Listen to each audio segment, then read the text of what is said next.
Next topic is standard electrode potential of the transition metal. So first one is oxidation. So oxidation na வந்து என்னன்னா loss of electron. So reactionல ஒரு element வந்து electron lose பண்ணிச்சுன்னா அது வந்து oxidation னு சொல்றோம். So அது வந்து என்னன்னு சொல்லணும் reducing agent. So and then reduction. So reduction means the element which gains electron. So ஒரு element வந்து electron வந்து gain பண்ணா அது வந்து என்ன சொல்றோம் reduction னு சொல்றோம். So அதை வந்து எப்படி சொல்லலாம் oxidizing agent. So and then redox reaction. So redox reaction na வந்து என்ன so ஒரு reactionல so oxidation reduction simultaneously ரெண்டுமே நடந்துச்சுன்னா so அது வந்து redox reaction சொல்றோம். So see the first point now. So the redox reaction involves transfer of electrons from one reactant to the another. So such reactions is always coupled. So which means that one substance is oxidized and the another one is reduced. So redox reaction la so ஒரு element வந்து oxidize ஆகுது so இன்னொரு element வந்து reduction ஆகுது. So அந்த ரெண்டுமே ஒரே reaction நடக்கிறதுனால தான் என்ன சொல்றோம் redox reactions. See the second point.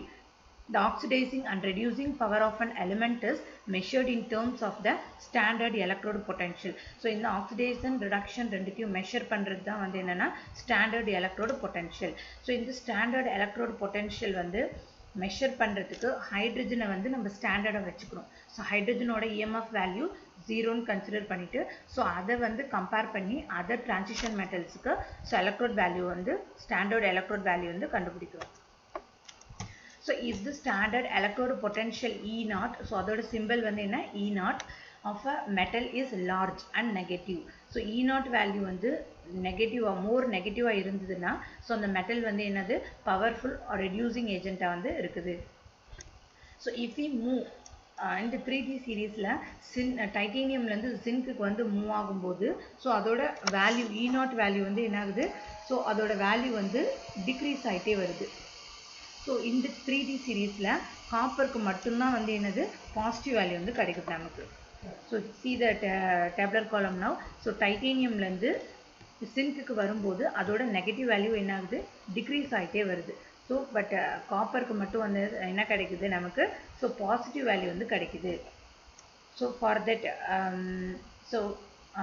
we are taking the thermodynamic equation for to explain this tabular column. So delta G is equal to minus n F into E0.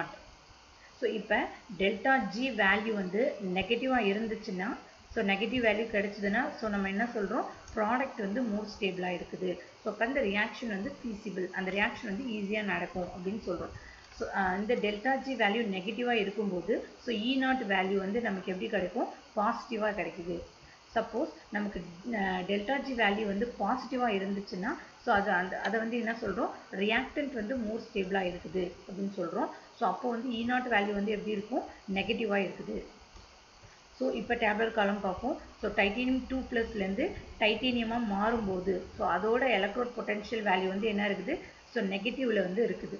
So அப்போ E0 வந்து நெகட்டிவாக இருக்கும்போது so நமக்கு வந்து என்ன இருக்கும் reactant தான் stable. So அப்போ இங்கே வந்து எது ரியாக்டன்ட் Ti2+. ஸோ அப்போ 2+ தான் வந்து மோர் ஸ்டேபிள் தேன் தி Ti. ஸோ Tiங்கிறது ப்ராடக்ட் இங்கே Ti2+ங்கிறது ரியாக்டன்ட். ஸோ E0 வேல்யூ நெகட்டிவாக இருக்கும்போது நமக்கு ரியாக்டன்ட் தான் ஸ்டேபிள்னு பார்த்தோம். ஸோ அப்போ Ti2+ தான் ஸ்டேபிள் தேன் தி Ti. ஸோ நெக்ஸ்ட் வந்து வெனேடியமும் அதே மாதிரி தான். ஸோ அதுக்கு நெகட்டிவ் வேல்யூ ஸோ அப்போ ரியாக்டன்ட் தான் ஸ்டேபிள். ஸோ அப்போ ரியாக்டன்ட் V2+ தான் ஸ்டேபிள் வெனேடியத்தை விட. ஸோ பட் ஆனால் காப்பருக்கு வந்து பார்க்கும்போது பாசிட்டிவ் வேல்யூ இருக்குது. ஸோ இப்போ E0 வேல்யூ வந்து பாசிட்டிவாக இருக்கும்போது ஸோ நமக்கு வந்து எது ஸ்டேபிளாக இருக்கும் ப்ராடக்ட். ஸோ அப்போ ப்ராடக்ட் வந்து இங்கே வந்து என்னது காப்பர். ஸோ அப்போ ஒரு எலிமெண்டல் காப்பர் வந்து காப்பர் தான் மோர் ஸ்டேபிளாக இருக்கும் தேன் தி Cu2+ விட. See the graph now.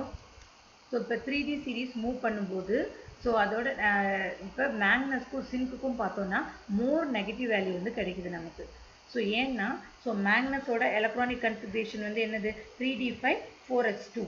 So இப்போ அதுலேருந்து ஒரு 2 எலக்ட்ரான் வந்து ரிமூவ் ஆகும்போது என்ன ஆகும் ஸோ அது வந்து d5 கன்ஃபிகரேஷனுக்கு போகுது. ஸோ அப்போ d5னா வந்து என்னது so half filled. So half filled இருக்கும். ஸோ அந்த மாதிரி சிங்க் வந்து பார்த்தோம்னா fully filled ஆர்பிட்டலாக இருக்கும். So half filled fully filled orbital வந்து more stable than the partially filled. So நம்ம ஆல்ரெடி இந்த கான்செப்ட் வந்து பார்த்துருப்போம். ஸோ அதனால தான் மேக்னஸ் அண்ட் ஜிங்க்கு வந்து ஸோ மோர் நெகட்டிவ் வேல்யூ வந்து நமக்கு கிடைக்குது.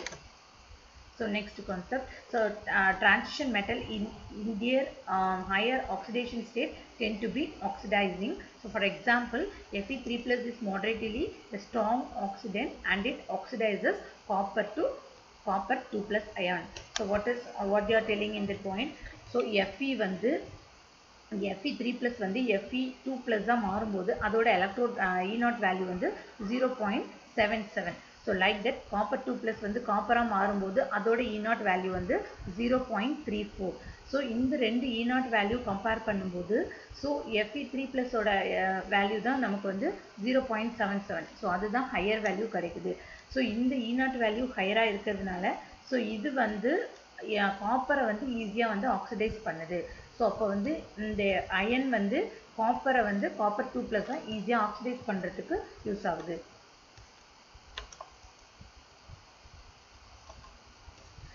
So next, the standard electrode potential for the M3 plus by divided by M2 plus half cell gives the relative stability between the M3 plus and the 2 plus. So next வந்து ஒரு tablet காலம் கொடுத்துருக்குறாங்க. So இப்போ இதில் வந்து ரெண்டு அப்போது இந்த மெட்டல் 3 ப்ளஸ் ஸ்டேட்டில் வந்து அது ஸ்டேபிளாக இருக்கா, மெட்டல் 2 ப்ளஸ் ஸ்டேபிளில் வந்து ஸ்டேபிளாக இருக்கா ஸோ அப்படின்னு பார்க்குறோம். ஸோ இதில் வந்து பார்த்தோம்னா டைட்டேனியம் வெனடியம் ஸோ குரோமியம் இதெல்லாம் வந்து நமக்கு வந்து நெகட்டிவ் வேல்யூஸ் கிடைக்குது. ஸோ ஆனால் மேக்னஸ் அயன் கோபால்ட் இதெல்லாம் வந்து பாசிட்டிவ் வேல்யூஸ் வந்து நமக்கு கிடைக்குது.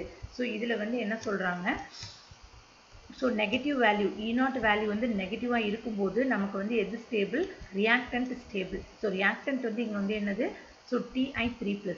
So Ti3+, so vanadium 3+, so chromium 3+. So இதுதான் வந்து மோர் stable. So higher oxidation state இதுக்கு எதுக்கு இருக்குது, 2+, 3+. ஸோ 3+. ஸோ அப்போ இது ஹையர் ஆக்சிடேஷன் ஸ்டேட்டாக இருக்கும்போது தான் அதுதான் வந்து மோர் ஸ்டேபிளாக இருக்குது அப்படின்னு சொல்கிறாங்க. ஸோ அண்ட் தென் நெக்ஸ்ட் வந்து E0 வேல்யூ வந்து பாசிட்டிவாக இருக்கும்போது அந்த ரியாக்ஷன் வந்து ஃபீசிபிளாக வந்து நடக்குது. ஸோ அப்போ இங்கே வந்து பார்த்தோம்னா இங்கே E0 வேல்யூ வந்து பாசிட்டிவாக இருக்குது. ஸோ பாசிட்டிவாக இருக்கும்போது இந்த ரியாக்ஷன் வந்து ஃபீசிபிளாக நடக்குது. ஃபீசிபிளாக என்ன அர்த்தம், இந்த ரியாக்ஷன் வந்து ஈஸியாக நடக்குது. ஸோ Mn3+லேருந்து ஈஸியாக கன்வெர்ட் ஆகி Mn2+ஆக மாறுது. ஸோ லைக் தட் Fe3+லேருந்து ஈஸியாக 2+ஆக மாறுது. லைக் தட் கோபால்ட் 3+லேருந்து கோபால்ட் 2+ஆக ஈஸியாக மாறுது. ஸோ நெக்ஸ்ட் வந்து E0 வேல்யூ நெகட்டிவாக இருந்தால், ஸோ இங்கே வந்து நெகட்டிவாக இருக்குது. ஸோ E0 வேல்யூ நெகட்டிவாக இருந்தால் ஸோ அந்த இந்த ரியாக்ஷன் வந்து நாட் ஃபீசிபிள். ஸோ அந்த அவ்வளோ ஈஸியாக இந்த ரியாக்ஷன் வந்து நடக்காது. ஸோ அப்போது இந்த டைமில் வந்து ரியாக்டன்ட் தான் ஸ்டேபிளாக இருக்கும். ஸோ ப்ராடக்டோட ரியாக்டன்ட் தான் ஸ்டேபிளாக இருக்கும். ஸோ இன்னொரு கான்செப்ட் வந்து என்ன பார்ப்போம், இப்போ மேக்னஸில் வந்து என்ன பார்த்தோம், நமக்கு வந்து இந்த ரியாக்ஷன் வந்து ஃபீசிபிள், அதனால ப்ராடக்ட் தான் வந்து ஸ்டேபிளாக இருக்கும்னு பார்த்தோம். ஸோ இப்போ மேக்னஸோட எலக்ட்ரானிக் கன்ஃபிகரேஷன் வந்து பார்த்தோம்னா 3d5 4s2. ஸோ இப்போ வந்து Mn2+ஆக அது இருக்கும்போது Mn3+ஆக இருக்கும்போது அதில் வந்து எது 3d4 கன்ஃபிகரேஷனில் இருக்கும். இப்போ Mn2+னா வந்து என்ன அர்த்தம், அதுலேருந்து ஒரு 2 எலக்ட்ரான் போகும்போது அது வந்து எந்த ஸ்டேட்டுக்கு போகுது, d5 ஸ்டேட்டுக்கு போகுது. ஸோ d5னா வந்து என்னது, half fill. So half fill தான் இருக்கும்போது தான் அது வந்து மோர் ஸ்டேபிளாக இருக்கும்.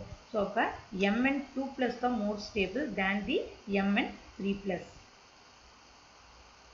ஸோ லைக் தட் அயனுக்கு வந்து அவுட்டர் எலக்ட்ரானிக் கன்ஃபிகரேஷன் வந்து 3d6 4s2. ஸோ இப்போ அதுலேருந்து ஒரு 2 எலக்ட்ரான் 4s2லேருந்து இப்போ ஒரு 2 எலக்ட்ரானை வந்து ரிமூவ் பண்ணோம்னா அது வந்து எந்த ஸ்டேட்டுக்கு போகும், 3d6ன்னு போகும். ஸோ லைக் தட் ஒரு 3 எலக்ட்ரானை ரிமூவ் பண்ணோம்னா 3d5ன்னு ஆகும். ஸோ அப்போ d5 தான் ஹாஃப் ஃபில். ஸோ அதுதான் வந்து மோர் ஸ்டேபிள். ஸோ Fe3+ தான் வந்து மோர் stable than the Fe2+. So and then negative value வந்து டைட்டேனியம் வெனேடியம் குரோமியம்க்கு வந்து பார்த்தோம். ஸோ அப்போ ஹையர் ஆக்சிடேஷன் ஸ்டேட் அது 3+2 டைட்டேனியம் 3+, வெனேடியம் 3+, குரோமியம் 3+, அது ஹையர் ஆக்சிடேஷன் ஸ்டேட் தான் வந்து ப்ரிஃபர் பண்ணும். ஸோ அப்போ இதுதான் வந்து ஸ்டேபிள்னு வந்து பார்த்தோம். ஸோ இப்போ குரோமியம் வந்து நம்ம வந்து ரெடியூஸ் பண்ணோன்னா ஸோ அதை விட அதிகமாக நெகட்டிவ் வேல்யூ எதுக்கு இருக்குது, ஸோ அதை வச்சு தான் இதை வந்து நம்மளால் ரெடியூஸ் பண்ண முடியும். ஸோ இப்போ வந்து குரோமியம் வந்து ரெடியூஸ் பண்ணோன்னா அதோட வேல்யூ வந்து என்ன 0.41. ஸோ இதை விட எது லார்ஜர் நெகட்டிவ் வேல்யூ இருக்குது அப்படின்னு பார்த்தோம்னா சின்க்குக்கு. ஸோ சின்கோட E0 வேல்யூ வந்து பார்த்தோம்னா -0.76 வோல்ட். ஸோ அப்போ சின்கை யூஸ் பண்ணி குரோமியம் வந்து நம்ம வந்து ரெடியூஸ் பண்ணலாம்.